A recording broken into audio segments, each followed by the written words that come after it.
There outside the Constitutional Court. Well, let's go to Tokyo. I'm joined by Verapat Pariyawong, who's a legal advisor, and you've been examining the role of the Constitutional Court, and particularly looking at its encroaching on executive power. Are you comfortable by what the Constitutional Court has decided today?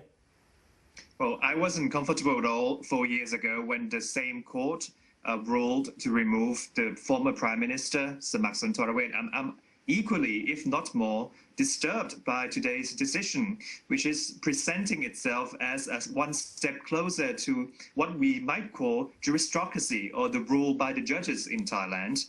I think what we've seen and what we've heard from Jonathan is correct, that we are starting to see that the stalemate will continue, and perhaps there might be violence on the streets if all sides don't stop to play these types of unconstitutional games anytime soon. But let me be clear, you are saying this is not a judicial ruling by the Constitutional Court, it is political as well.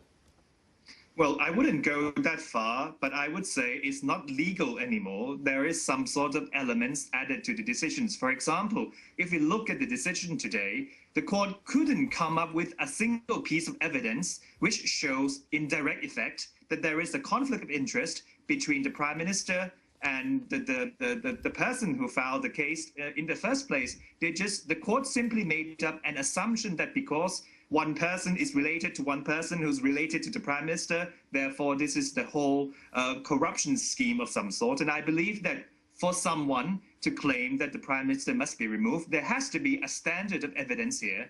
But we've seen from several cases in the past that this particular court has been able to make important rulings without much weight of evidence. So I believe that there's a problem there. And well, Mr. Pariyawong, can I just intervene and say you've already written in the last couple of hours since the decision, quote, that this is driven by suspicion, not by law or facts. Quickly, what do you mean by that?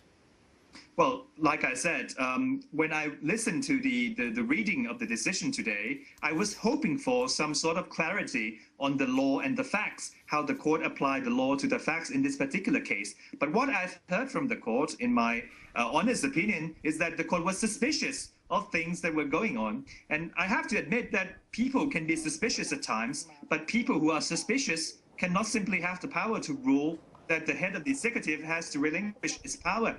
So I believe that what we're trying to figure out right now is how to return, how to make the court a trustable court, a court that people can trust again. And this is becoming a much larger issue compared to a good executive branch, because once we have a judicial branch which people cannot trust anymore, which rule cases based on suspicions or based on assumptions or predictions, then we have a serious problem there.